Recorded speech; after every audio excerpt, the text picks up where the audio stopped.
Good evening, everyone, and thank you so much for joining us today on this biggest day of giving, Give 828. This evening, we have a real treat planned for you. We will shortly be joined by an amazing and marvelous herbalist.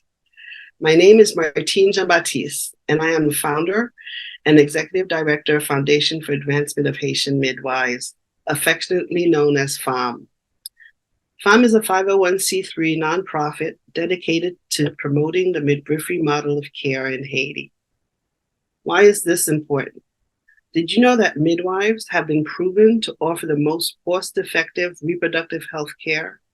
According to the World Health Organization, the International Confederation of Midwives, and the State of the World's Midwifery Report, 2/3 of all maternal and newborn deaths could be averted with skilled midwifery care.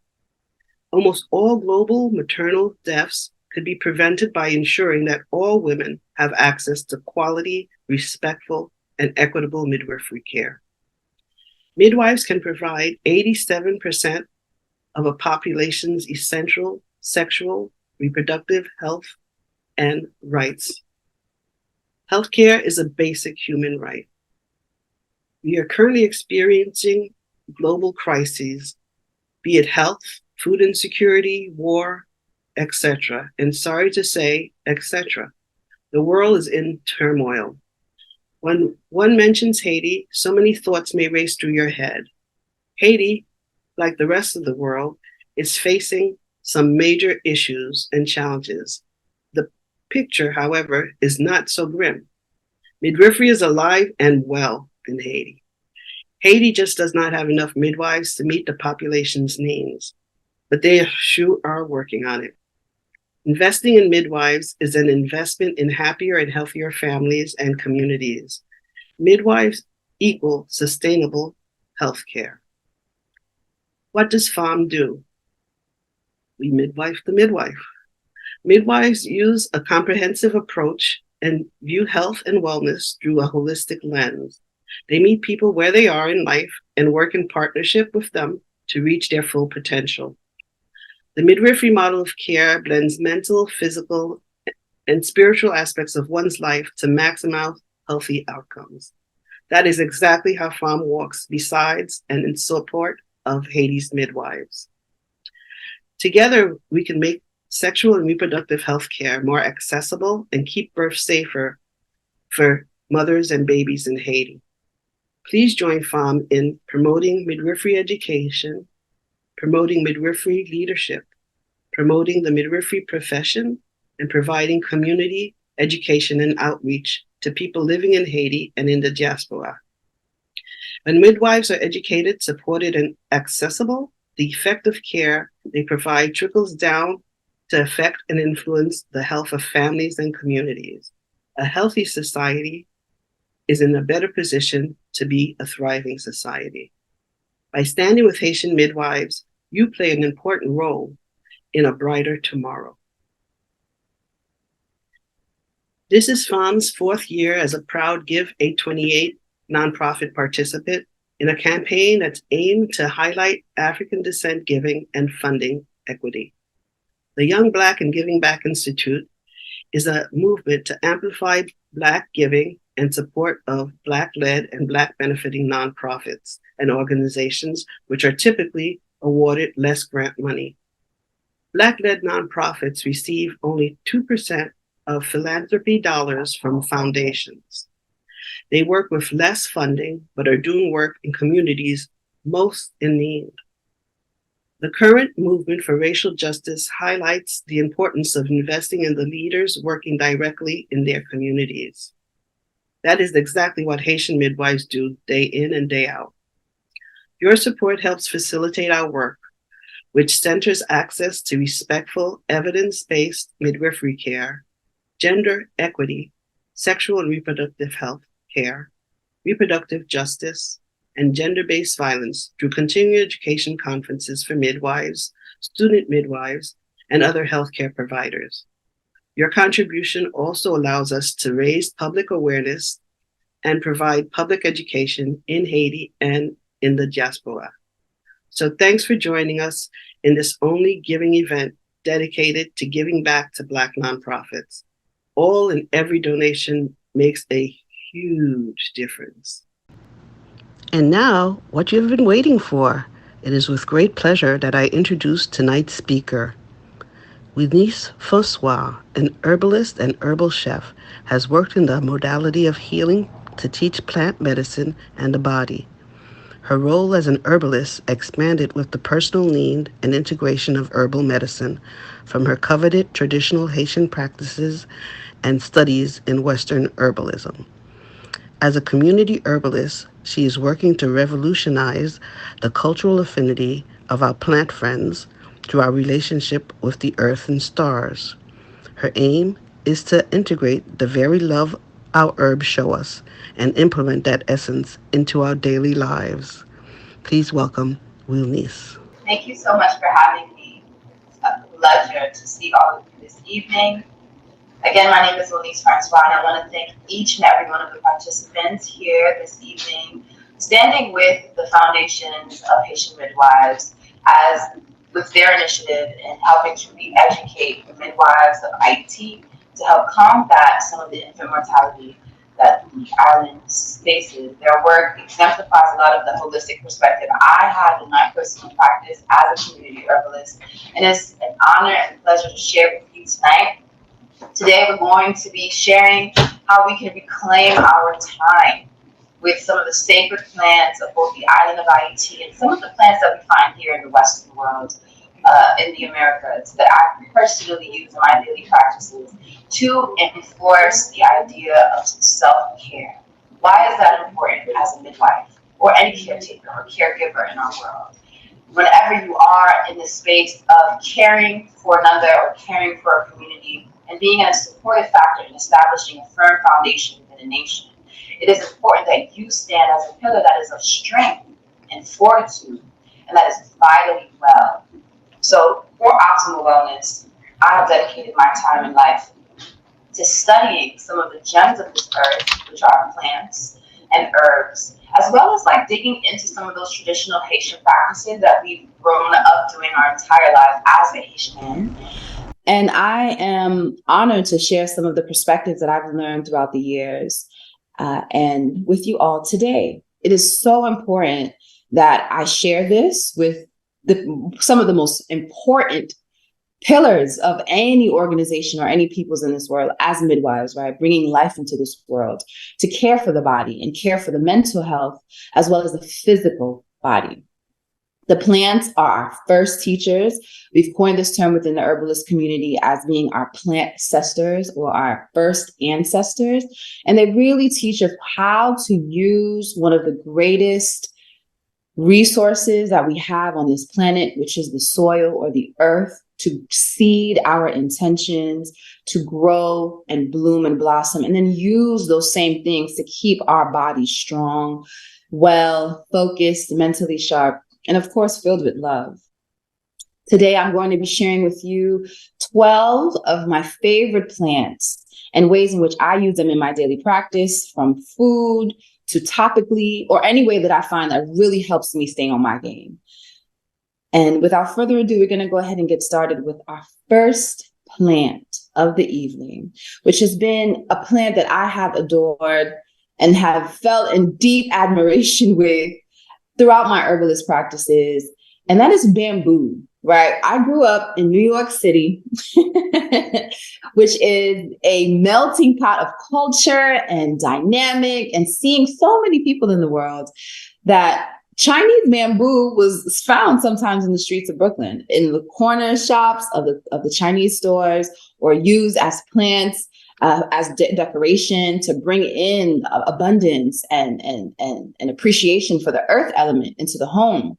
Well, bamboo is a very highly medicinal plant that can be found, of course, abundantly throughout the island of Ayiti. What is the most profound aspect of bamboo is how resourceful and sustainable it is to not only the body system, but to our entire livelihood. I love using bamboo leaf tea as a calcium-rich supplement to those days where I feel nourishingly drained or I feel nutritiously or nutriently dense, right? Bamboo is a powerhouse of silica, and silica is one of those elements or enzymes within the body system that we use to help to build our bones, build the keratin, support those amino acids of keratin in the body system that is essentially protecting the foundation, which is our skeletal system. Bamboo is fantastic, and it's one of the most easiest plant friends to find throughout the island of Ayiti. And using it within your practices, whether it be tea or an herbal oil, is a fantastic way of implementing your resources that are abundant and wild outside, but then also reconnecting and rebalancing that relationship you have to the foundation of how we move in this world, and to gain a more holistic perspective on how to be a pillar in your community as a midwife or a caregiver in the world, so that you can stand firm and strong as the bamboo stands firm and strong. And the bamboo stalks are used from time to time as pillars for gates in homes in Ayiti, and sometimes used as straw homes, as we sometimes see in the pool vents or the countrysides of Ayiti. So that's really indicative on just how powerful it is for even the body system when it's ingested. I also love to have bamboo as an oil in my coveted air oil.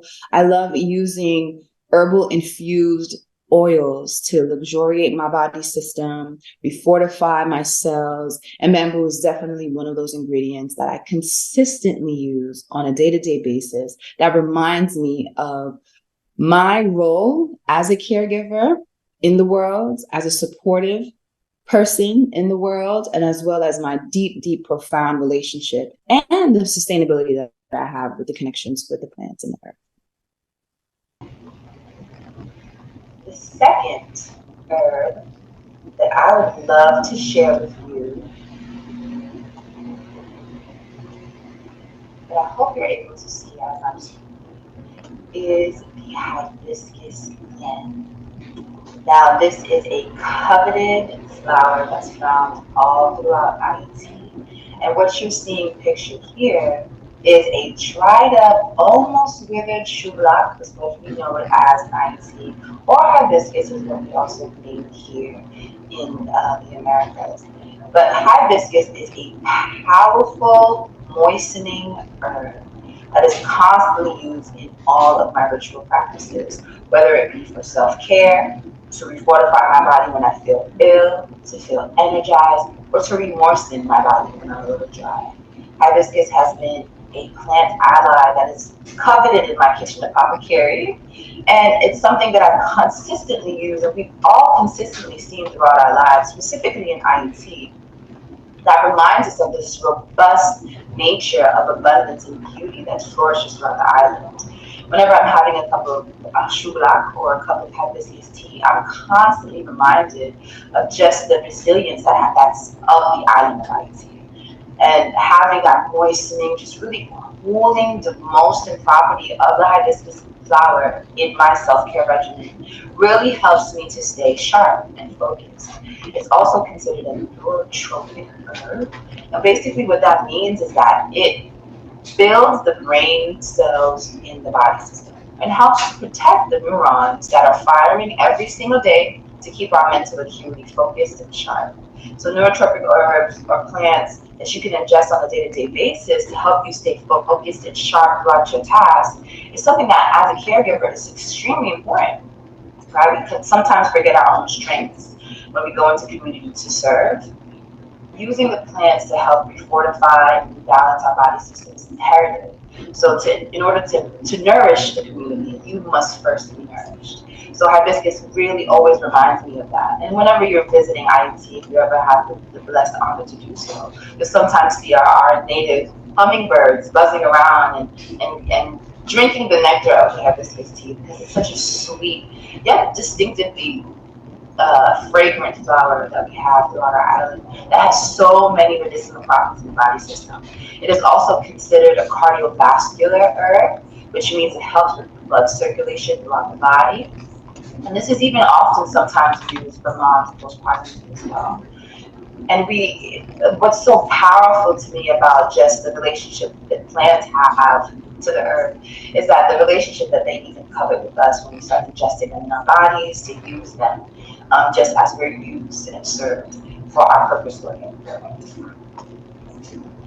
The third herb that I, again, have just the blessed honor of showing you is this picture here is detailing how I actually use hibiscus to beautify myself, right? If you don't feel good or look good, sometimes our performance in the world lacks. And a part of self-care is honoring what is needed to help you feel your optimal best. And hibiscus has so many uses outside of what we ingest with it internally. Topically, it is fantastic on making beautiful things like body butters and blushes and lip balms that help to have a tinge of color that we love to use from time to time, but also for wound healing. Because it has rich in vitamin C, it helps to stamp blood or create little clots of blood that stamp blood or stop blood from oozing. It's a wonderful plant for peri wounds as well because of its really thick demulcent property. So it's cooling property topically on the skin. So what I have pictured here is the powdered hibiscus that was used to recreate a gorgeous lip balm to help me moisten my lips on a day-to-day basis. To again reestablish this connection of self-care using the plants to revitalize my life and body. The fourth plant, which is, I think, again, this will be a repetitive sequence of me saying just how powerful these plants are because they have truly transformed my life. And they are just so abundantly found that it's really an honor in order to share this information. Now, this fourth pictured plant that you see here is another coveted plant that we found all throughout the island of Haiti. It's found in spaces like Africa, Asia, and of course here planted in the Americas. And this plant here pictured is the moringa plant.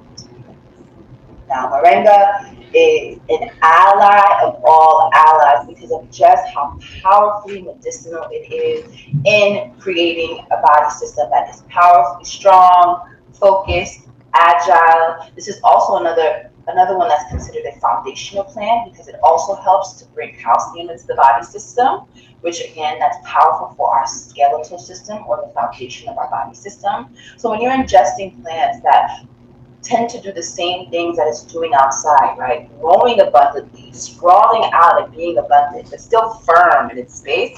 You can imagine that it's doing that same thing in your body system. Again, moringa is often used in my cooking, and you'll often find now lately, specifically in newer recipes in the Haitian diaspora, that we're utilizing moringa to be eaten in what we now call a legume, or it's really considered like a vegetable stew that has the likes of cabbage and carrots and eggplant. And moringa now has made its appearance in some of those recipes, which I've tried and adore, just because of how nutritionally dense moringa is. It is also considered a circulatory herb, and it helps with blood circulation. It's powerful in revitalizing the body, powerfully packed with vitamin K, vitamin A and C and E. And vitamin K is a really powerful or a necessary nutrient that we need in the body system for both focus, brain function, and the nerves of the body. Right? When you look at a plant and you see it kind of sprawled out like the nervous system, if you've ever seen a skeletal system, plants that mimic that kind of same picturesque look, it dictates and tells you that's what it's doing to the body system. And why is that important? As caregivers, our nervous system are easily frayed. We constantly see how whenever we're in really stressful situations, our nervous system is not only the first to get hit, but the last to be nourished, right? We don't necessarily tend to think about our nervous system whenever we go to the doctor, or our anxiety that we sometimes face, or the fears that come up, right? Especially as a community within the Haitian diaspora, those mental health challenges that we tend to see and face are not things that are easily expressed. One, because language might not be available to us on how to express those things, and we don't always necessarily have the resources or the know-how how to move forward in knowing what those nervous systems or those imbalances feel or look like. Well, moringa is a really powerful herb to include into the diet, not as well as ingesting in your day-to-day, whether it be a supplement or a powder, but really taking the live plant and ingesting it on a day-to-day basis because of that reason of vitamin K, helping to rewire the nervous system, or really the neural pathway, those little tiny tubes that creates our nervous system, helping to repatch those things when they do become frayed. As a caregiver, we are constantly under high stress, unbeknownst to our own knowing, because of the gentle kind of overgiving nature that most nurturers have, right? Well, moringa is a powerful plant to try to ingest in a day-to-day basis to help, again, re-nourish the nervous system, bring back the fortitude of power that's sometimes seen and needed in our day-to-day practices, and an ally. When I tell you an ally of mine, my favorite way, again, is to eat moringa. I love it's a powerful bitter as well, and as a bitter that means it helps to detoxify the body or clear the blood system. It also moves the circulatory system as well as clearing the lungs. You'll sometimes see, in my facilities in Ayiti, you'll see mothers take the moringa branches and kind of beat it over the child's back to help break up lung mucus, or even some skin ailments. They'll crush up the leaves of the moringa and again drop in some oil and then kind of just pass that moringa oil onto the body system. We also have an abundance of uses of moringa oil. In that case, you'll see that it's the seed pods that are used to create a moringa oil, and that's used again topically for our hair to re-nourish ourselves, for our skin to help heal skin wounds. And it's again a powerful, abundant plant that can be found all throughout the island. And my other favorite thing about moringa is that it is one of the most easiest trees, yes, I said tree, to grow. All parts of the plant can be used, from the seed to the pods to the roots to the stems, right? It is a powerful, very abundant plant that we can re-educate our communities in planting in their spaces because of just how sustainable and abundant it is in helping to reforest Ayiti.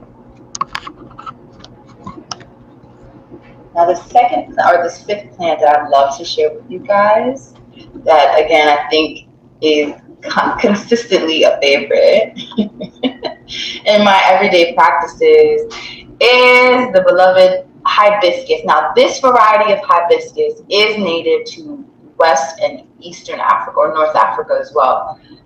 And it is an ally of all allies that can be easily found here, specifically in southern states or hotter climates. It can be easily grown. But within the right conditions, this hibiscus can be grown and used. Hibiscus, or Hibiscus sabdariffa. And the hibiscus we saw earlier was the Hibiscus senescensis, which is shubak in Haiti. This hibiscus is the most gelatinous food source that you will ever find. And why do I love a gelatinous food source in a self-care practice? Well, gelatinous herbs, or herbs that help to re-moisten the body, or re-moisten and cool the body system, is nourishing the nervous system, is revitalizing the synovial fluid that we have within our body system that gets neglected on a day-to-day basis. Again, as caregivers, we're constantly stressed. We're afraid because we're overgiving at times and forgetting to tend to the body system. So re-moistening the body with these herbs that are mucilaginous and cooling not only calms the body, right, and decreases stress, but it re-moistens the nervous system, one of the most powerful systems we have in our body that helps us with our acuity, our focus, our mental clarity, but then also our mental health and our emotional balance as well. This variety of hibiscus has been used in many recipes, as I've shared on my social media accounts, from jams to pad thais to cakes and muffins and syrups, and as well as teas, right? A beautiful cooling medicinal tea of the Hibiscus sabdariffa is a powerful ally to ingest on days where we want to just chill. It's powerful. It's also another considered a cardiovascular herb where it helps to lower blood pressure in the body system.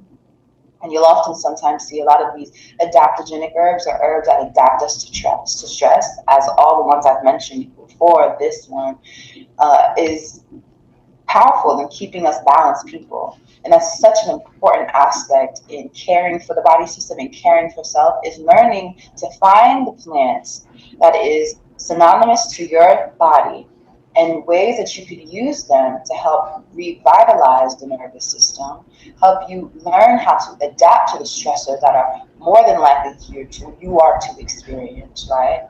And help you to learn how to reset, refuel, and refocus on the work. So hibiscus sabdurica is an ally, coveted ally that I keep stocked in my pantry or my kitchen apothecary here. And I use it in many, many, many, many ways, many, many recipes. And they're all shared on my social media platforms. But this particular hibiscus sabdurica, I would love to introduce it to the island of Ayiti. You'd often find it in the other island spaces like Jamaica and Trinidad and the St. Lucia Islands. And again, this is native to Africa. You find this in spaces of Egypt and Senegal and Ghana, right? It's known as Zobo and Bissau, right? And also in Mexico, this is called agua fresca, which you sometimes see it known as. This is a hibiscus tea. But it's extremely powerful, and just how powerful of an adaptogen it is in our body system. And again, one of my coveted allies. It has a really beautiful pink flower, and that's how you could distinguish between the hibiscus sinensis, which is Haiti's national flower, chou black, and the hibiscus sabdurica, which is this gorgeous pink flower. That's just phenomenal. Now, this example of using the herb, this is a beautiful special formula that I like to ingest on the days where I need an adaptogenic reset that's going to help the heart space, nourish my body system, nourish my limbs, my bones, nourish my heart, bring back circulation throughout the body system, and keep me agile, aligned, and focused. It's featuring my beloved shroom friend, which is an example right here, reishi. Reishi is a powerhouse. It is an adaptogen, a neurotropic herb, like we learned about earlier.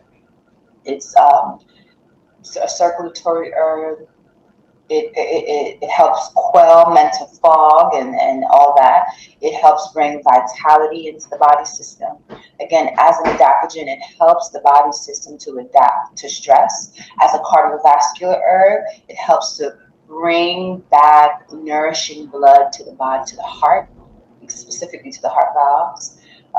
It is a powerful powerhouse, and a shroom that we can ingest every single day. What's really powerful about all the herbs I featured so far are the herbs that we can have on a day-to-day basis in our day-to-day lives to help rebalance us and bring us back into focus on our purpose work. Now, that blend that I'm showing here is featuring bay leaf, reishi, rose, and sea moss, right? Sea moss is a sea algae that we find in the oceans, specifically the Atlantic and sometimes the Pacific, but the Atlantic is where we usually like to source our sea moss from. And it is a powerhouse. It has a numerous amount of minerals and microminerals that's so necessary in our body system. And a part of self-care is caring for the physical body, not just what we do on top of it and taking baths, but it's really what we're taking into our mouths, right? What are those nutrients that we're ingesting on a day-to-day basis that's keeping us well? Okay, so sea moss is part of that. This is a gorgeous blend that I sometimes blend up as a hot tea to have on mornings to help me, again, stay focused and agile and keep me aligned throughout the day. Okay, but reishi, you won't find, I can't say you won't find it in Ayiti because I haven't done that research just yet. But it's, again, found specifically here, as well as in Asiatic spaces, in traditional Chinese medicine. This is considered the longevity herb or the leaf or the herb of life because of just how it helps to sustain life and prolong life. So a powerful ally to have within your apothecaries, your kitchen cabinets, your day-to-day practices. There are many varieties of how to have reishi. You could have it in powdered form and some really neat blends that you find now. You could have it in a really special tincture form. And a tincture basically is an extraction of an herb. And with the reishi, it would be a double extraction of that particular herb. You'll have that again as many times as you need. And with most adaptogenic herbs, the more the merrier, right? The more the reishi is fundamental to me in your safety care knapsacks or backpacks, or your emergency care kits that you have for yourself, or your self-care kits that you create for yourself, just because of how it aligns into the emotional space, into the highest version of yourself, so that you can continue to tread on into your purpose the way you are intended to.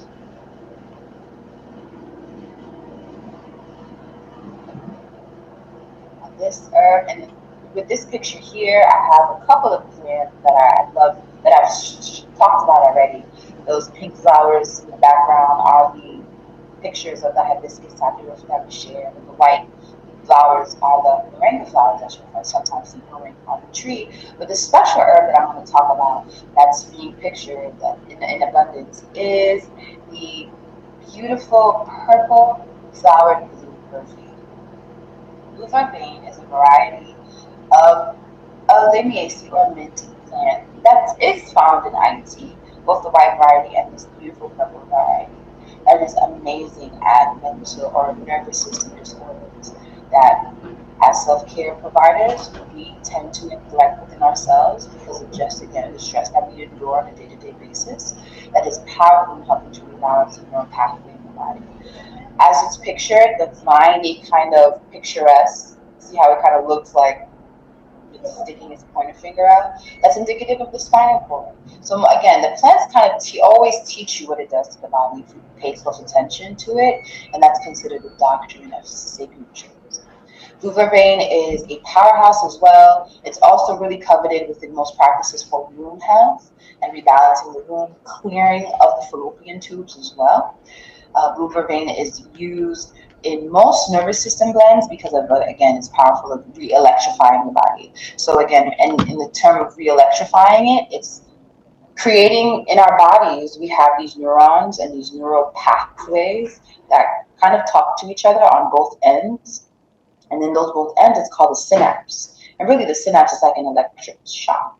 And as we go through stress and we're aging and we're going throughout our day, those synapse conversations kind of stop, they get frayed, they get misaligned. But the blue vervain, what it does is that it helps it to fuse back together again, so the conversation can continue. Right? And you'll see it when you're looking at the blue vervain, especially that long stem that where the flowers grow. How it's growing is exactly how our veins and then grow. Right? It's the same kind of stacked pathway. And it also looks like our spinal column as well. So again, that's indicative of its ability to help nourish the nervous system. Again, because it helps to nourish the nervous system, it's considered an adaptogen as well, or a plant that helps us to adapt to stress. Mostly I have blue vervain in a tea. That's always the way I love ingesting it, whether it be a cool sun tea or a warm, hot tea. Blue vervain is a powerful one, especially when we are having nights. Our nervous system is so disarrayed that we have some insomniac nights, so we can't sleep, or there's moments where we find that we're just low in energy. It's going to help to rebalance the melatonin in our body to help us get back into our circadian rhythm so that we can have better nights for rest. And more rest equates to a more functioning body, a healthier body that's sharper, that's more focused, that's more aligned. So these plants all play a specific role into my self-care regimen that I'm sharing with you that you could hopefully start implementing in your day-to-day practices to keep you balanced and focused in your purpose work in this world. This plant is a gorgeous wild plant that you will not find in the island of Haiti, but I just had to share it because I have it sitting here with me in the background in our video. This is called goldenrod, and what I love most about goldenrod is its circulation property. This is one of the plants that I love adding into a herbal infused oil. And I've been mentioning this herbal infused oil that I love to make a lot because it is, again, that's one of the ways that I really use the plants topically. And it's extremely powerful in one as a vulnerary herb or herb that helps with circulation and bringing in blood to the surface of the skin sometimes when we need it, when there's stagnation in the body because the body's cool. goldenrod is powerful in doing that. It's also considered an expectorant. And as an expectorant, what it's doing, it's creating the ability for the body system to expel excess mucus in the lungs. Why I love goldenrod is in my herbal oil. As an herbal oil ally, it is a powerful circulatory aid. So again, it's re-moisturizing my body because I'm adding all the special plants into it, but it's also helping to move the blood to the surface of the skin. It helps you to glow, look more vibrant and ready for work. But also it's helping with circulation. So again, you can have the necessary enzymes and neural pathways showing up for you in your body system as necessary. Now, the final herb that I think is just a powerful herb that I will consistently talk about, and again, with the goldenrod, this is something that is constantly used in food and in all the ways. I bake with the goldenrod. Now, again, it cannot be found in Ayiti, at least. I have not done that research to also actually find it there growing just yet.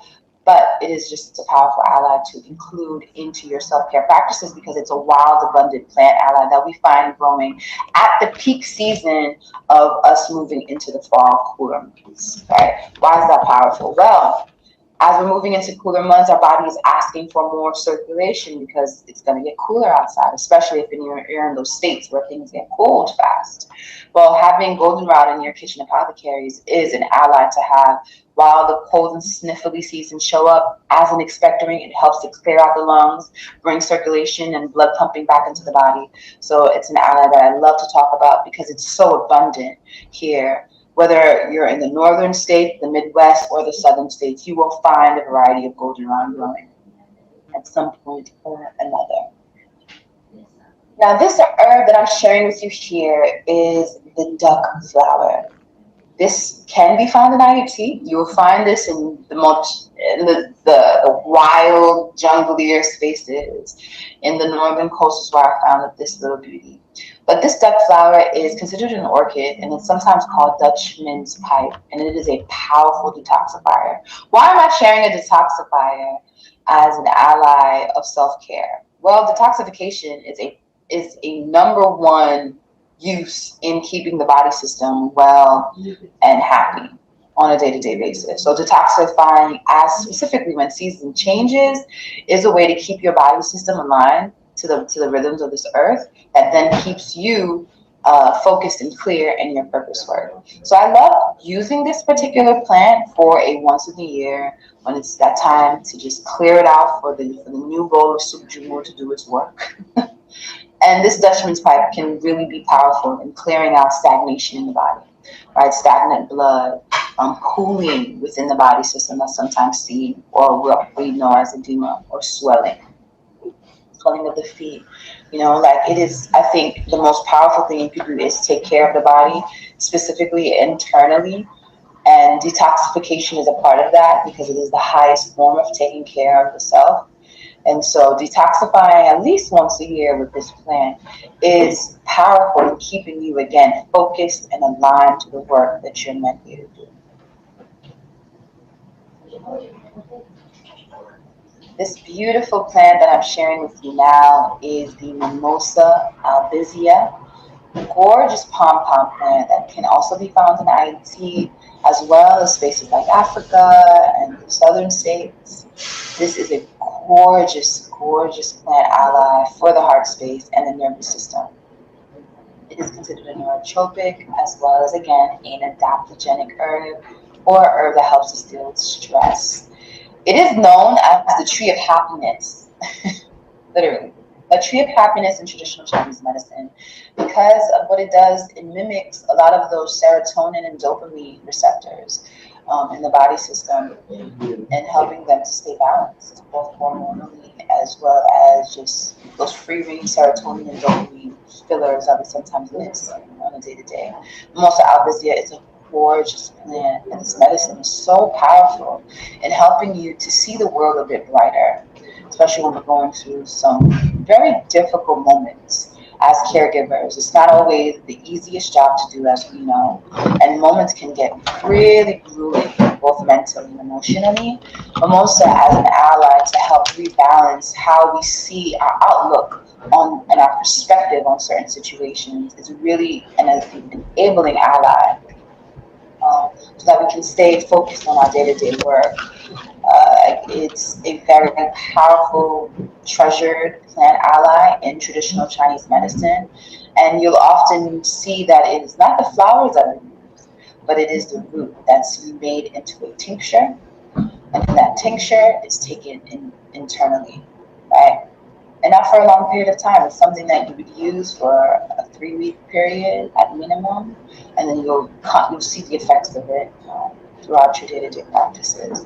Now, what I have pictured here and how you can use those flowers is in one of the most, I think, minutely powerful ways of taking in medicine or the herbs. It's called a flower essence. Flower essences are taking the essence of a flower and creating medicine with it to help heal and balance the emotional body.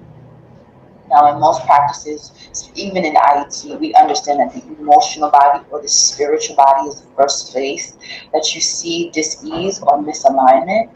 But mimosa helps to rebalance some of those leaks that you sometimes see in people's energy fields because of how they express in the world or how they're moving throughout their day-to-day, right? We all have those moments where we don't feel our very best. And it's not always seen physically yet, right? It's an emotional thing and it's sensory. So our energy spaces are not aligned or balanced or concealed the way they need to be. Well, flower essences, in a really beautiful way, help to seal those spaces that need tending or mending. And mimosa flower essence specifically helps to seal the heart space, right? That's our first space of where we receive and transmit love. And as caregivers, that is the space that we work in. That's our love. That's our language of how we work in the world. That's how we see the world through our heart space. And so mimosa, or Alvisia gelabrescent, is a gorgeous flower essence to be in partnership to whatever practices that's done to help the emotional or spiritual body. And we have a deep understanding within the Ayisyen diaspora of how imperative it is to heal the emotional body and whatever spiritual practices that are coveted and revered to you.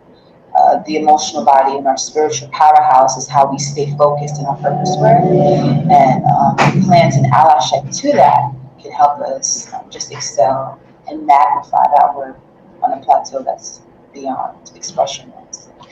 But mimosa gelabrescent, truly one of my favorite plants to use as a flower essence. But the tincture, as the tree of happiness, is again another beautiful elixir to implement in your self-care kits. For sure. Now, this lovely plant that we covet here in the Western tradition is the rose. And it was pictured before and as small buds in that beautiful blend that I love to ingest every once in a while to again help balance the emotional body and or the spiritual body. Now, rose is also considered a cardiovascular herb. It's considered a vulnerary herb. It's considered an adaptogen, sometimes seen as a neurotropic. It has so many powerful benefits in the body system. But I love rose in every possible way. My most favorite way is a rose-scented bath oil that can be used on those days of needing to decompress, days where we need to just rebalance, and there's nothing that anyone could say that could keep us well, apart from me soaking in the plants, and specifically a bath made with either scented rose or rose petals and some salt is another way that I help to kind of seal my energy body, keep me balanced on my purpose work. Using these plants, ingesting them, using them on top of my body, having them in my salads, like this beautiful herbal vinegar that also has rose within it. This powerful vinegar is a citrus peel, rosemary, and rose petal herbal infused vinegar that's used to keep me on a day-to-day basis, whether I'm taking a spoonful of it into my water for the day, or I'm using some of it as a salad dressing for my salads of the day. But having the herbs in every aspect, in my bath, in my what I put on my top of my skin, what I'm eating and drinking on a day-to-day basis, re-emphasizes my idea of holistic self-care, which is imperative as a caregiver or someone who likes to take care. And that's what I like to say. As someone who likes to take care, this is a way that, although we love to see roses and gifted roses and see roses everywhere, rose ingested is extremely powerful. And this particular recipe of the citrus peel, lemon peel, rosemary, and rose petals is a heart opening neurotropic or herbal vinegar, right? Heart opening neurotropic, again, helping the brain resynapse, or balancing those brain cells, or keeping the brain cells that are there happy. And the lemon to help detoxify the body system is powerful. Rosemary is also considered another neurotropic herb, helping with memory, right? And helping with focus and clarity. And so now this last plant that I'm showing here is the very powerful detoxifier that we revere in Ayiti, which is called guinea hen. It is a powerful, powerful detoxifier in clearing out the body. And as caregivers, it is essential that we know how and when to clear our bodies. We're constantly in a state of go, in a state of knowing, in a constant state of go. And because of that constant state of go and seeing and tending to, it's very important that we learn how to clear and rebalance our bodies.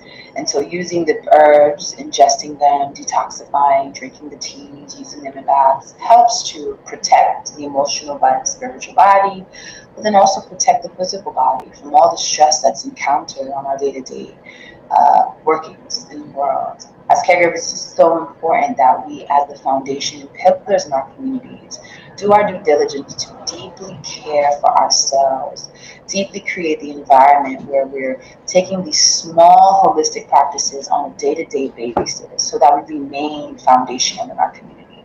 No community is without its midwife, the most important pillar in every community and nation. So it's important as midwives and caregivers in this world that we're doing everything in our part to create the environment that we can sustain ourselves for generations to come.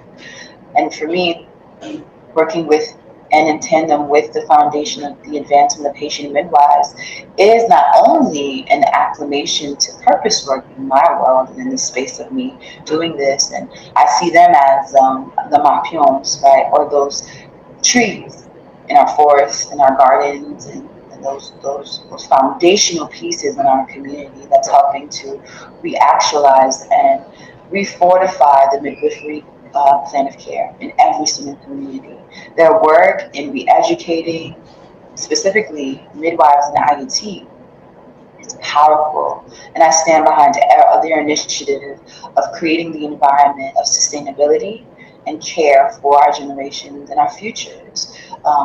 And your time today, sitting here with me, learning about the plants, hearing about some of the plants that I love and in the ways that I create my self-care practices with them, it's an honor to share with you. If you have any questions, please share them in the comments or in the chat so that we can run through them. And if you have the time, please look into the foundation of the Advancement of Haitian Midwives and their initiative. There's a link somewhere on the screen that you could click to make your contribution today to help, again, reinforce their workings in Ayiti, to reestablish education to the midwives that are doing their due diligence in securing our generation and our future.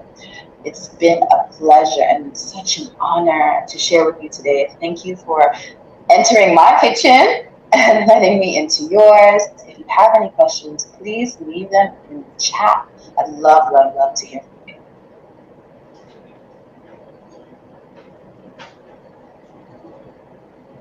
Thank you so much, Wilnise. I can't even thank you enough.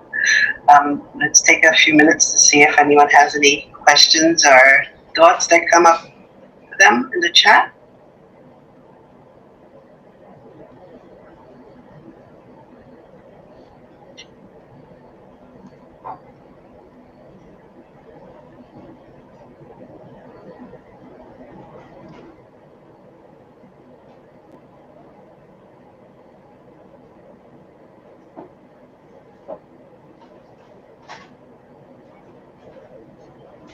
Any questions there in the chat, Wilnise? I'm not spotting any on my end, not just yet at least. Here's a question. First question, how do you take your moringa? How do you mask the taste? That is such a great question. Thank you for asking. I know moringa is considered a powerful bitter in the body, but just to be honest, one leaf has the equivalent of a pack of 6 bananas of calcium in the body. So the need of having an entire bush of moringa in your legume or your tea is not necessary. Just taking just a couple of leaves into your morning tea. But I love to eat it. I don't mind the bitter taste. It's something I kind of enjoy in my legume. So my preferred way of having moringa is in a legume. Or sometimes I mask it in a baked good. Like I love having a chocolate moringa cake. And I'll take moringa powder and just put just a tablespoon into it. That's sufficient enough to be extremely nutrient dense. And you won't really taste it because the chocolate is so powerful and overtaking and it's so sweet. So you won't even know that you're eating a moringa infused chocolate cake. So you put just like 1 tablespoon or a teaspoon, or 1 tablespoon is enough. If you're making like a decent size, normal size 8-inch cake pan, 1 tablespoon is more than enough of moringa powder to mask the taste, but then take in the nutrients that's necessary for the body so that it's doing something for you. So that's how I like to have my moringa, personally. and we have a comment. Someone says, thank you, Wilnise. So proud of you and excited for this season. How about now, as we, at least on the East Coast here, are having an early fall, and next thing you know, it'll be winter.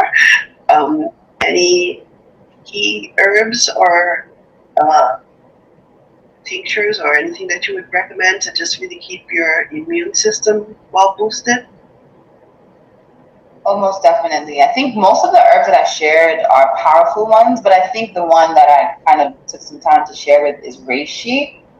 The reishi mushroom is a powerful plant ally to have, especially as the seasons are changing, to help the immune system for sure, and rebalancing the immune system, keeping the immune system powerful and balanced throughout the day. This is a powerhouse as the seasons are changing. And then again, the goldenrod. Goldenrod shows up as the season change, which is indicative of its use in the body system and clearing it out, detoxifying and keeping it strong and vital so that you can stay ready and prepped for the cooler months. Now the goldenrod is, again, it's an expectorant, so it helps to clear the lungs, and we'll sometimes see that during the cooler months we get like stuffier and a little bit more wetter. Well, goldenrod is nice and drying in the body.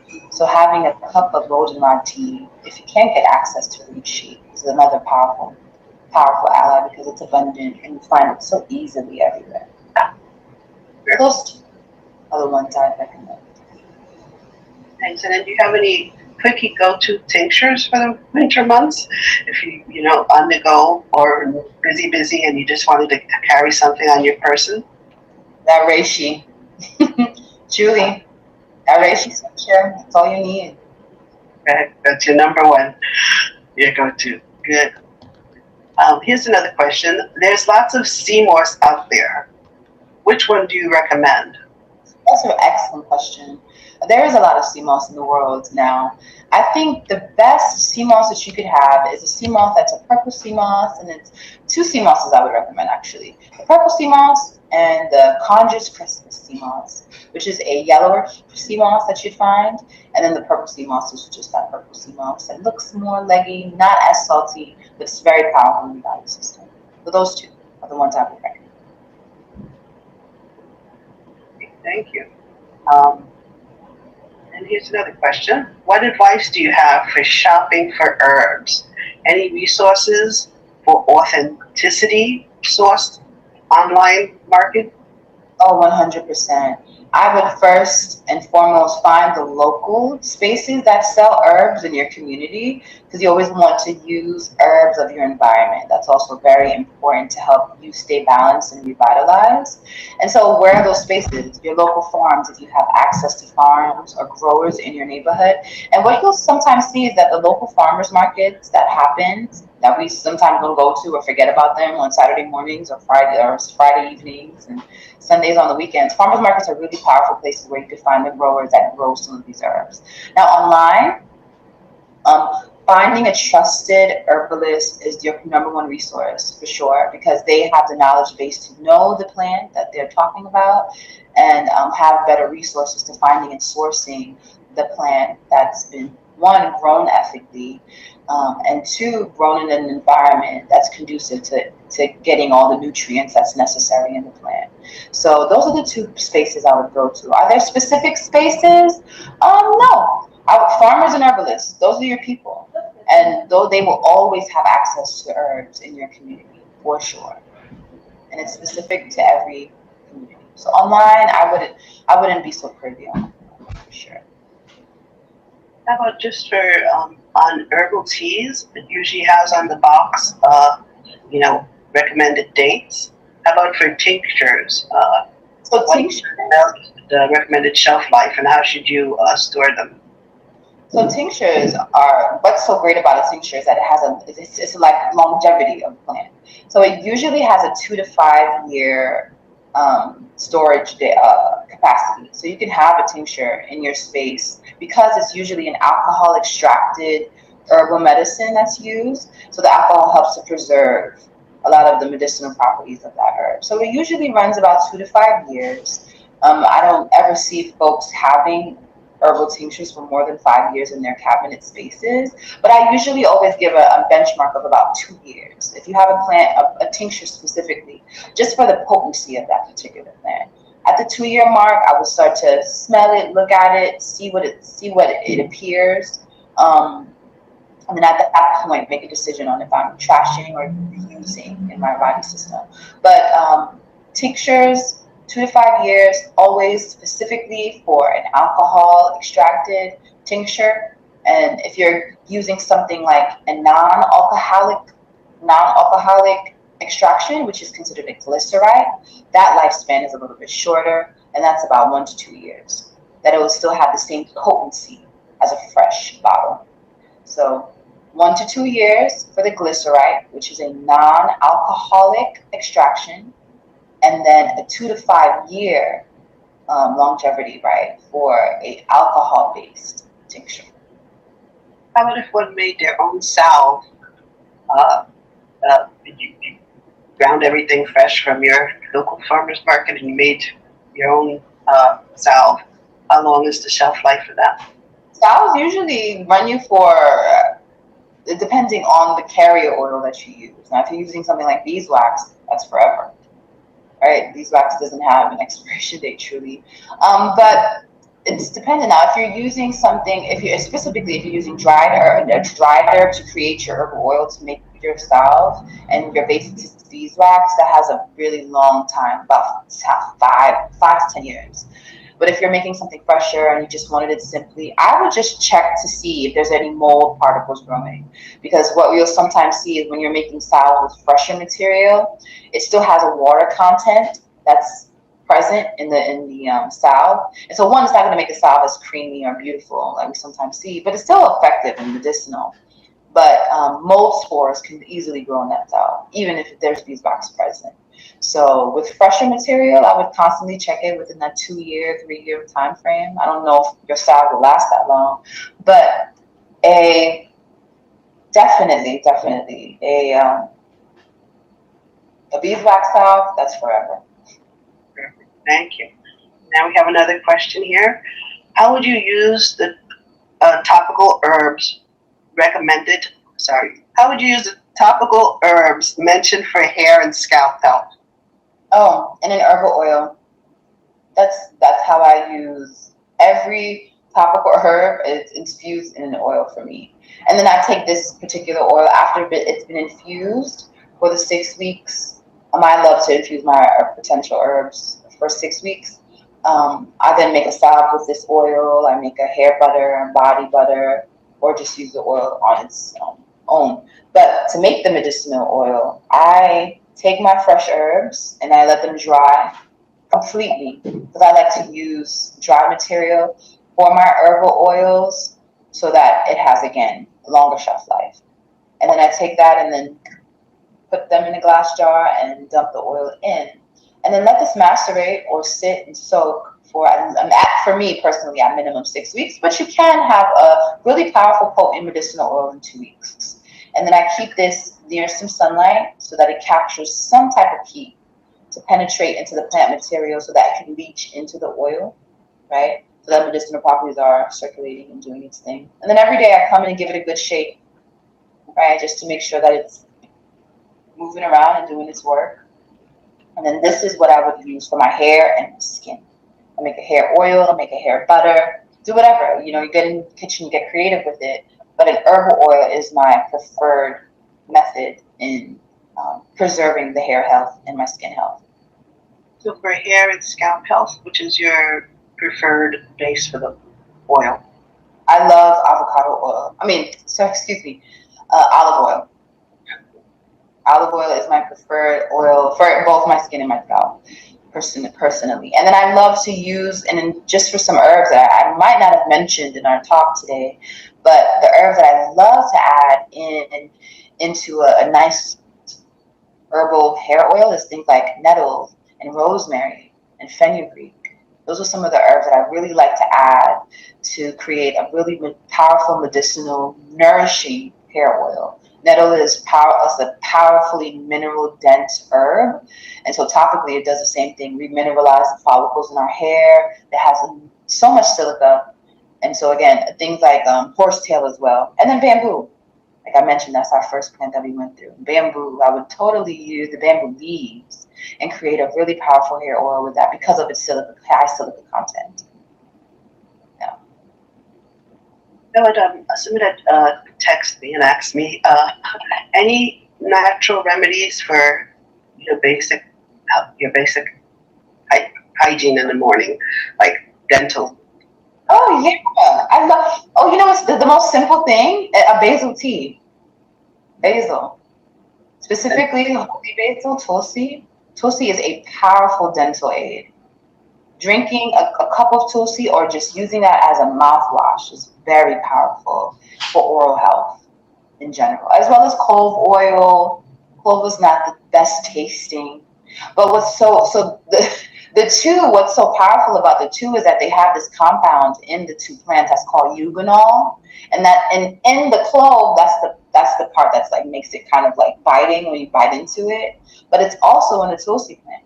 So having the tulsi tea in the morning, even after you brush your teeth or even at night before bed, is powerful than having the eugenol in the mouth to help rebalance the bacteria, strengthen the teeth and the gums. So I would highly recommend tulsi as one of the first things. And then coconut oil pulling as well.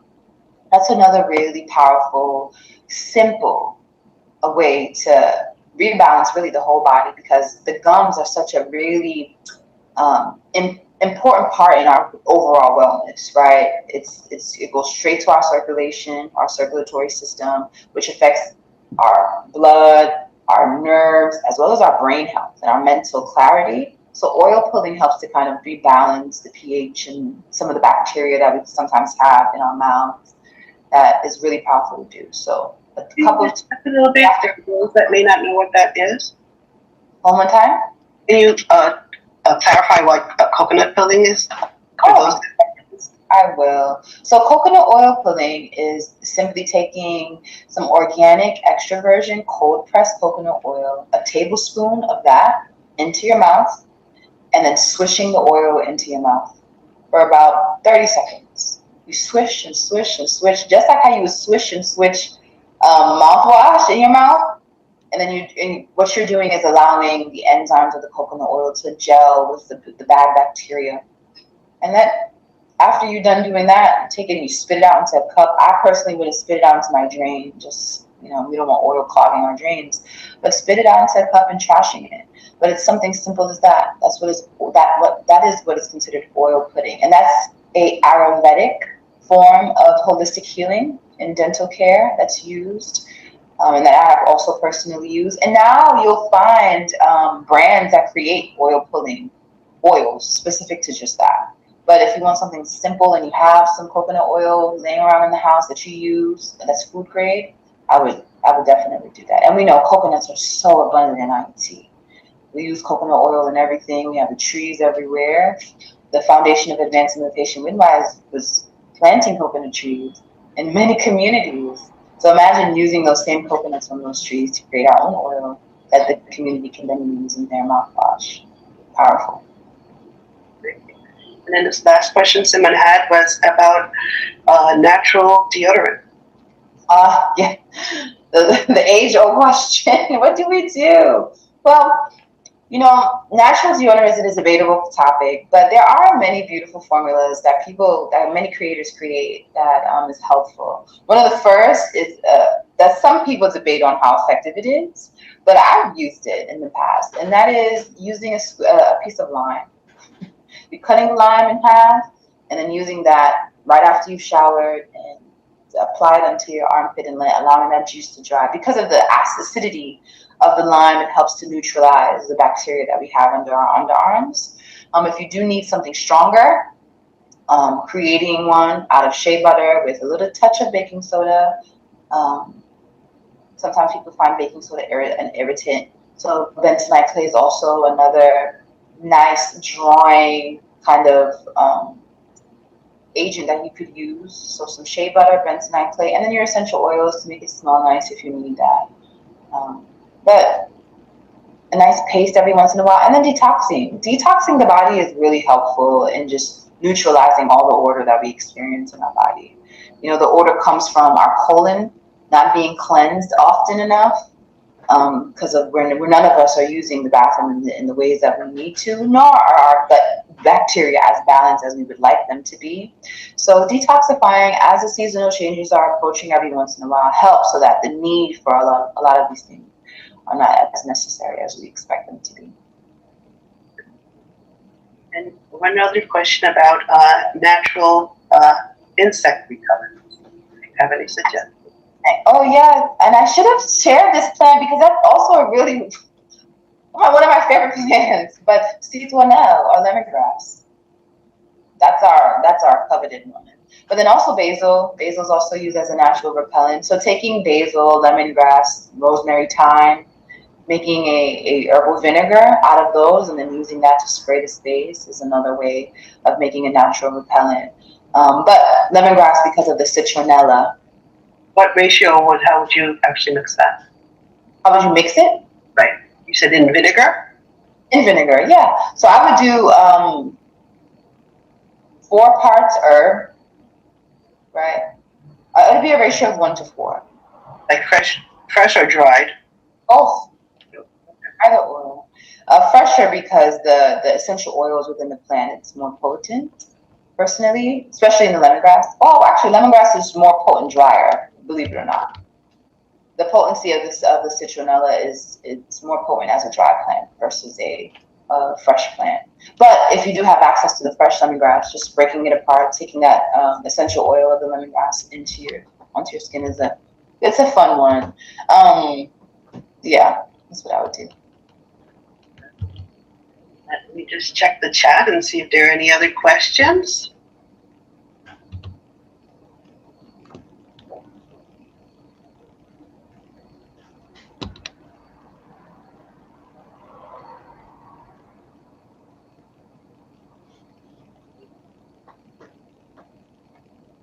Any other questions in the chat?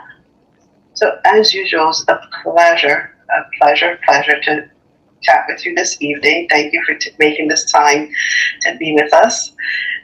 Thank you, Wilnise, for as you always so generously and graciously share your knowledge and your wisdom. And it's always a pleasure to work and learn from you.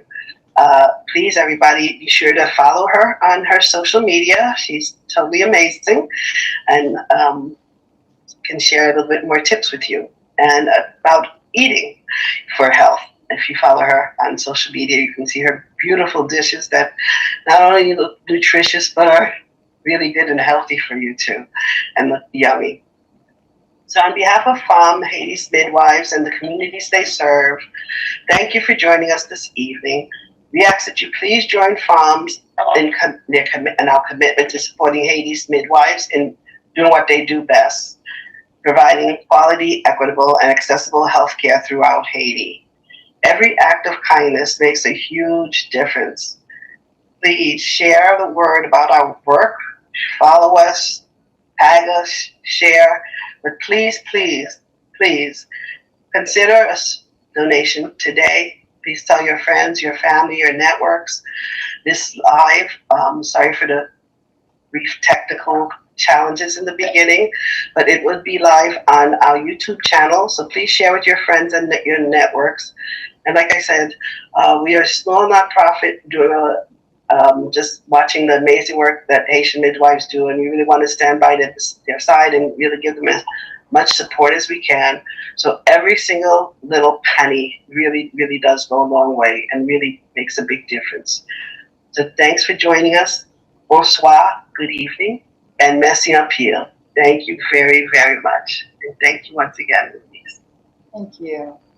Thank you for having me.